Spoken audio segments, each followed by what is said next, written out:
Sa Caloocan ipinanganak at nakapag-aral si Mikey Basa.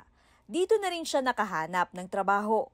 Pero ang kanyang mga magulang kinailangang bumalik sa kanilang probinsya sa Southern Leyte. When my dad had brain tumor and then wala na kaming pambayad ng renta sa bahay and such. So, nauna silang lumipat dito sa probinsya. Nang magkapandemya, bumalik na rin si Mikey sa probinsya at doon na nagtrabaho. I decided to live here in the province. Hindi na din kasi tama yung traffic sa Manila at napakagulo. Dahil sa probinsya namin, napaka-safe. 2007 naman mula nang magtrabaho sa Metro Manila si Toto Madayag at ang kanyang asawa.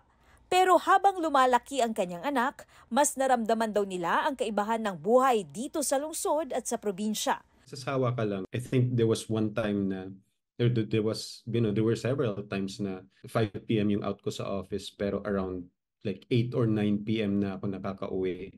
And that's just for a 5-kilometer, distance from your house to the office.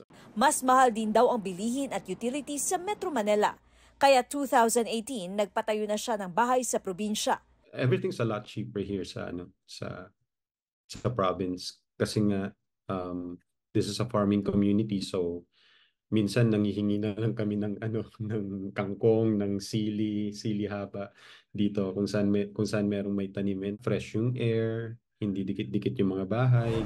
Sabi ng isang property consultant firm, kahit may umaalis ng Metro Manila, marami pa rin ang lumilipat dito para magtrabaho. What we're really trying to say is that there are more investments that are going outside of Metro Manila as compared to before. Mas mura raw kasi ang bahay at lupa sa labas ng NCR. Kung ang 50 square meter na bahay sa labas ng Metro Manila ay nasa 5 million, sa NCR, dodoble raw ito o maaaring triple pa at condominium lang ang katumbas at hindi bahay. Kabilang ang Cavite, Pampanga at Bulacan sa mga lugar na malimit na nililipatan. Ang work from home setup naman noong pandemya, naging oportunidad daw para sa iba na magtrabaho sa labas ng NCR. People have also realized that they have other means of making money outside of the usual employment. So ngayon, they are more comfortable investing in condos or houses outside of Metro Manila. Katrina Son, nagbabalita para sa GMA Integrated News. Huwag magpahuli sa mga balitang dapat ninyong malaman. Mag-subscribe sa GMA Integrated News sa YouTube.